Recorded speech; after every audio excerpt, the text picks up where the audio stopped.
आज की कहानी एक ऐसे ठग की कहानी है जिसने महज 2 सालों में 2.5 करोड़ रुपए की ठगी कर ली।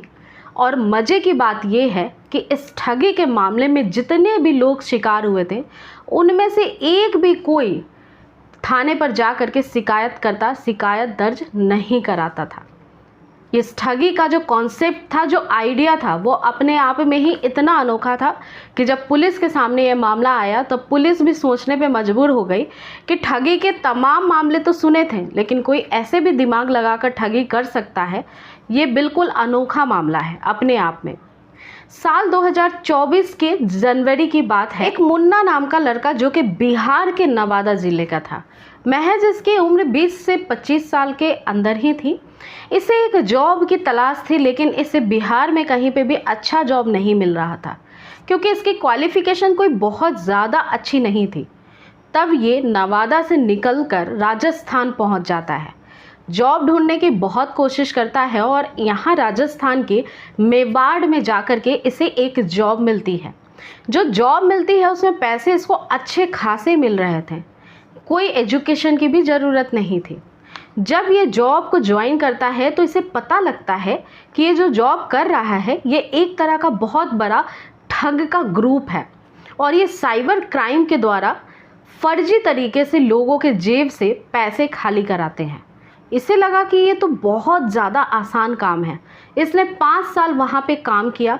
इसने साइबर की सारी एक्सपर्टीज़ जो चीज़ें होती हैं वो सीख ली और धीरे धीरे जब ये सीखता गया उन सारे साइबर क्राइम के लोगों से, तब इसे लगा कि ये ठगी करना तो बहुत आसान काम है, इसमें करोड़ों लाखों रुपए छापे जा सकते हैं और क्यों ना मैं भी अपना ऑन सेटअप डाल लूँ। 5 साल काम करने के बाद ये लड़का मुन्ना अपने गांव वापस लौट आता है नवादा। लेकिन 5 वर्षों के बाद जब ये नवादा लौटता है तो ये अकेला नहीं था। इसके दिमाग में एक बहुत बड़ा प्लान, एक आइडिया लेकर के ये आया था।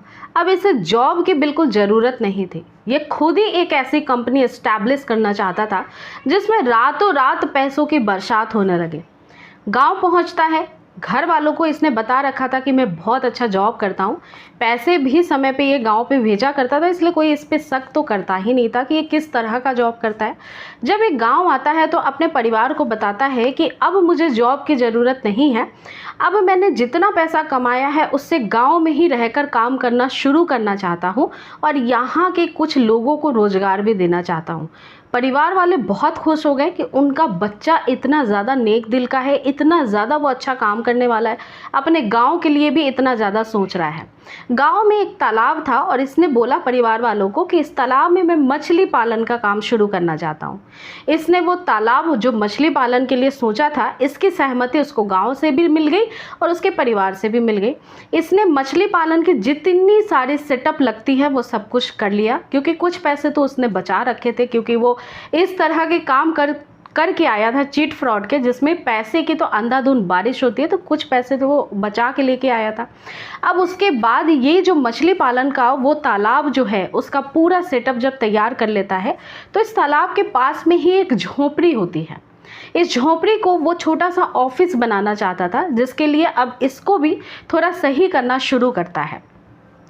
इस तालाब के दूसरी साइड एक मेचान बनाता है और ये मेचान अक्सर आपने गांव में देखा होगा कि जब खेती होती है, फसल आते हैं तो किसानों के द्वारा बनाई जाती है ताकि वो अपने फसलों की रक्षा कर सके किसी जानवर से या फिर चोरी ना हो जाए उनके फसल की। इस वजह से वो ऊंचाई पे होती है और बैठ करके वहाँ से निगरानी करने के काम में आती है। कई बार यहाँ पे दोपहर में खा पी के आराम भी करते हैं किसान। तो इस तरह का मेचान बनवाया। मेचान बहुत मजबूत था और उसने ये कोशिश की थी कि इस मचान पे बैठकर लगभग एक बार में 10 से 12 लोग आराम से काम कर सके। थोड़े बहुत कंप्यूटर के जुगाड़ कर लिए, थोड़े बहुत मोबाइल्स के जुगाड़ किए और थोड़े बहुत सिम के भी जुगाड़ उसने कर लिए। अब इसे एक टीम की तलाश थी जिसमें कुछ लड़के आ जाएं और इसके जो आइडिया हैं दिमाग में चल रहे हैं इसके अनुसार वो काम करना शुरू कर दें। अब सबसे पहले इसने कुछ लड़कों की तलाश की जो कम पढ़े लिखे थे, नौकरी की तलाश में थे।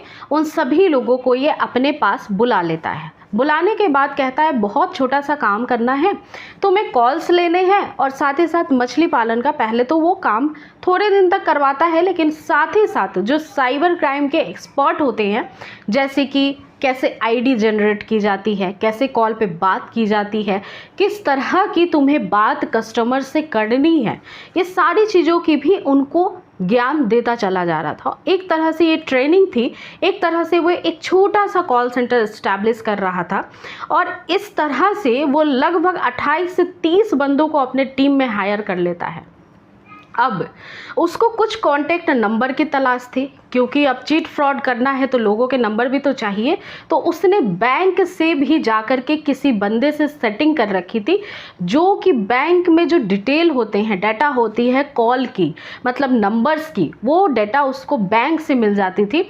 जैसे आप कहीं पे शॉपिंग करने जाते हैं, कोई भी चीज़ परचेस करते हैं या फिर आप क्रेडिट कार्ड लेते हैं, तो आपकी डिटेल होती है बाकायदा और वो डिटेल बैंक के पास पहुंच जाती है। तो इस तरह से उसने सेटिंग कर रखी थी कि वो सारे ही नंबर उसके पास मिल जाया करते थे हार्ड कॉपी के द्वारा। और ये नंबर्स में से वो फिर छांटता था कि कौन कितना अमीर कैटेगरी का है, कौन कितना इन्वेस्ट कर सकता है, कौन कितना जल्दी से पैसे जो है किसी को दे सकता है, किसके अकाउंट में कितने पैसे होंगे। इस तरह से वो कैटेगरी डिसाइड कर लेता था। इसके बाद अब बारी थी एक प्रोफेशनल प्रोफाइल एडवर्टाइजमेंट की। अब उसने फेसबुक पे एक प्रोफाइल बनाया, इस पे एक एडवर्टाइजमेंट जारी किया जिसका हेडलाइन था ऑल इंडिया प्रेग्नेंट जॉब, जिसको अखिल भारतीय प्रेग्नेंट यानी गर्भवती जॉब भी कह सकते हैं। ऐसा एक प्रोफाइल का हेडलाइन था जिसमें एक शख्स दिखाई दे रहा था जो कि बिल्कुल सेना की वर्दी में हट्टा कट्टा सुंदर सा दिखाई दे रहा था और साथ ही साथ बहुत सारी खूबसूरत महिलाएं, कुछ प्रेग्नेंट कुछ नॉन प्रेग्नेंट। इस प्रोफाइल में जो डिटेल्स दी गई थी कि किस प्रकार का एडवर्टाइजमेंट है, ये किस प्रकार का जो जॉब है कंपनी हायर करता है, तो इसमें लिखा था साफ शब्दों में कि ऑल इंडिया प्रेग्नेंट जॉब में आपका बहुत बहुत स्वागत है और इस जॉब को प्राप्त करने के लिए आपको छोटा सा काम करना है।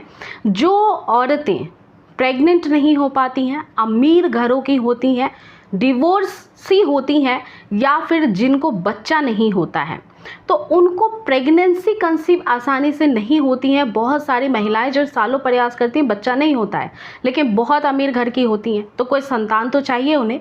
तो ऐसी महिलाओं को प्रेग्नेंट करने का ये जॉब है और जो भी बंदा इस जॉब को करेगा उसको मिनिमम 5 लाख रुपए दिए जाएंगे अगर वो प्रेग्नेंट नहीं कर पाया तब, और अगर कर देता है तो सोने पे सुहागा है, उसको 13 से 15 लाख रुपए अकाउंट में तुरंत ही ट्रांसफ़र कर दिए जाएंगे। अब फेसबुक के माध्यम से जैसे ही ये एडवर्टाइजमेंट लोगों के पास पहुंचना शुरू हुआ, हर मर्द को ये लगने लगा कि ये तो बहुत अच्छी जॉब है, इसमें किसी महिला को प्रेग्नेंट भी करना है, सुंदर सुंदर खूबसूरत महिलाएं भी होंगी और प्रेग्नेंट करने के पैसे भी मिलेंगे, तो ऐसा तो जॉब कभी सुना नहीं था और इससे बेटर जॉब कोई हो भी नहीं सकता है।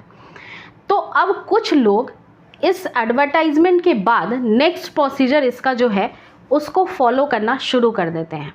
नेक्स्ट प्रोसीजर में लिखा हुआ था कि अगर ये जॉब आप करना चाहते हैं तो सबसे पहले आपको एक एफिडेविट देनी पड़ेगी। ये एफिडेविट का जो चार्ज था वो 100 से 1000 के बीच में वो चार्ज करते थे। इसमें स्पष्ट रूप से आपको स्वीकृति देनी होगी कि जब आप ये जॉब ज्वाइन करोगे तब इसके खिलाफ आपका कोई परिवार का मेंबर नहीं होगा, ये जॉब आप अपनी स्वीकृति से ले रहे हो, और अगर आप किसी को प्रेग्नेंट कर देते हो तब आपको 15 लाख रुपए मिलेंगे, और इसके अलावा जब तक आप इस जॉब में हो किसी और दूसरी महिला को आप प्रेग्नेंट नहीं कर सकते हो। ये सारी चीज़ डिटेल उसमें लिखनी थी, आपके सिग्नेचर होंगे और एक एफिडेविट ये जो दिखाते थे वो खुद भेजा करते थे, वो बिल्कुल सरकारी एफिडेविट के जैसा ही 2 कॉपी दिखाई देता। इसके बाद अगर कोई व्यक्ति एफिडेविट करवा लेता है उनका और वहाँ तक की प्रोसेस पे पहुँच जाता है, तब उसके बाद वो कहते थे कि अब आपको रजिस्ट्रेशन कराना होगा। रजिस्ट्रेशन का चार्ज 799 है, यानी 799 रुपये हैं। जब आप ये दे दोगे उसके बाद आपकी एक प्रोफाइल जनरेट की जाएगी। इस प्रोफाइल का कॉस्ट 2000 के अराउंड है। इसमें आपकी मेडिकल जांच कराई जाएगी कि आप प्रेग्नेंट करने लायक हो या नहीं हो, सारी मेडिकल जांच इसमें इंक्लूड है। और जब वो ओके हो जाएगा उसके बाद हम आपको फ़्लाइट का टिकट भेजेंगे। हो सकता है आप मुंबई आ जाओगे, मुंबई आने के बाद बहुत ही अच्छा होटल यानी 5 स्टार 3 स्टार आपको दिया जाएगा, उसका एक रूम दिया जाएगा और वहीं पे वो महिला आपसे मिलेगी जो अमीर घराने की है, जिन्हें बच्चे नहीं होते हैं, या फिर आपके शहर का भी कोई 3 स्टार होटल आपको बुक करा करके दिया जाएगा, उसका बहुत ही अच्छा शानो शौकत वाला रूम भी दिया जाएगा।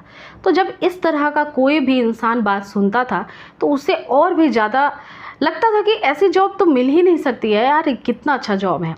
इसके बाद ऐसे करके झांसे में लोग जब फंसने लगते थे, अब जब बात रजिस्ट्रेशन तक आ जाती थी, जब बात प्रोफाइल तक आ जाती थी, तो अब ये प्रॉपर एक जनरेटेड, जैसे कि बैंक से कोई मैसेज आता है कि आपके खाते में पैसे डिपॉजिट हो गए हैं, इतना अमाउंट इतनी तारीख को इतने समय में हुआ है, इस तरह की जनरेटेड मैसेज भेजते थे। उसमें लिखा होता था कि आपके अकाउंट में 4 लाख रुपए ट्रांसफ़र कर दिए गए हैं, आप ये निकाल सकते हो, क्योंकि ये मिनिमम अकाउंट है, आप प्रेग्नेंट नहीं भी कर पाओगे तो आपको तो ये मिल ही जाएगा। जब जिसने भी रजिस्ट्रेशन किया था, इसमें आईडी जनरेट करवाई थी, तो वो सोचने पे मजबूर हो जाता है कि 4 लाख रुपए बैंक अकाउंट में आ चुके हैं।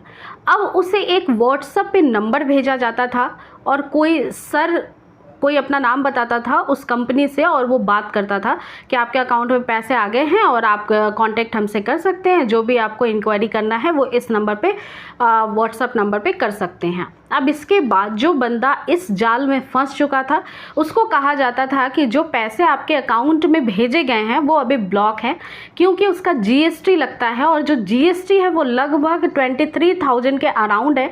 तो पहले आप वो सबमिट करिए, यानी वो हमें भेज दीजिए, उसके बाद ही आप ये 4 लाख रुपए जो है वो निकाल सकोगे आपके अकाउंट से। अब जब ये सारी चीज़ें हो जाती थी, वो बंदा 23,000 जब भेज भी देता था इनको, उसके बाद वो वेट करता था कि अब टिकट हमारे पास भेजा जाएगा, अब हमें बताया जाएगा कहाँ पे जाना है, कौन सी महिला से मिलना है। जब ये सारी डिटेल्स का वो वेट करता था 1-2 दिन तक, फिर उसे कोई मैसेज नहीं मिलता था। वो व्हाट्सएप चेक करता था तो देख रहा था कि जो डीपी लगी हुई थी एक वर्दी में किसी जवान की, बहुत अच्छे खूबसूरत किसी इंसान की, वो भी गायब हो गई है। और उस जो डिटेल पे वो जो नंबर दिया गया है वो भी कांटेक्ट करने पे स्विच ऑफ बताया जा रहा है। तब अब वो इंसान समझ जाता था कि ये उसके साथ फ्रॉड हो चुका है। बाकायदा जो सेटअप बना रखा था मुन्ना ने, वहाँ पे वो प्रिंटर भी रखता था, सारी चीज़ें वो नवादा से ही सेटअप जो था उसके थ्रू वो काम किया करता था। लेकिन जो बैंक अकाउंट में पैसे मंगाया करता था वो राजस्थान का हुआ करता था, ताकि कभी शायद संजोग भूले भटके पुलिस वाले पकड़ भी ले तो वो ये ना जान पाए कि ये राजस्थान में बैठा हुआ कोई गिरोह है या फिर बिहार में बैठा हुआ कोई गिरोह है। लेकिन कहते हैं ना कि कोई भी गलत काम करते हैं तो वो एक ना एक दिन पकड़ में आ ही जाता है। जब इसके एजेंट्स, जो मुन्ना के जो टीम में लड़के थे, वो कॉल लगाया करते थे किसी को भी, तब एक कॉल जाता है एक दिन एक पुलिस अधिकारी को। उस पुलिस अधिकारी को स्कीम के बारे में जानकारी दी जाती है। बाकायदा उन्होंने फेसबुक पे एक दिन जब देखा, तब फेसबुक पे भी वो एडवर्टाइजमेंट देखा। उसके बाद उनको थोड़ा शक हुआ, उन्होंने बात करने की, कांटेक्ट करने की कोशिश करी और ये शक उनका गहराता चला गया कि इस तरह का कोई जॉब तो हो ही नहीं सकता। उसके बाद उन्होंने तुरंत इस चीज़ की जानकारी नज़दीकी साइबर क्राइम में दी। साइबर क्राइम के थ्रू ये पता लगा लिया गया कि ये कॉल किस तरफ से आ रहा है, यानी नवादा के तरफ से ही आ रहा है, बिहार के साइड से। अब उसके बाद इस पूरी जो क्राइम थी, इस पूरे फ्रॉड की जानकारी उन्होंने सीनियर अधिकारी को दी। सीनियर अधिकारी के द्वारा जो मुखबिर थे वो फिर इस एरिया में बिछाए गए और मुखबिर के द्वारा ही पता लगा कि एक नवादा में ही गांव है जहां पे मछली पालन का काम हो रहा है, लेकिन उसका सेटअप कुछ अतरंगी है। वहां पे एक मचान है जहां पे 12-13 हमेशा लड़के काम किया करते हैं, वो कंप्यूटर पे कुछ करते रहते हैं। तब पुलिस का शक और भी यहाँ से पुख्ता होता गया। उन्होंने बाकायदा वहाँ पे टीम के साथ छापे मारे और फिर वहाँ से लगभग 8 लड़कों को गिरफ्तार किया गया और 18 लड़कों को जो है गिरफ्तार उन्हें करना बाकी था, जो अब तक शायद हो चुके होंगे।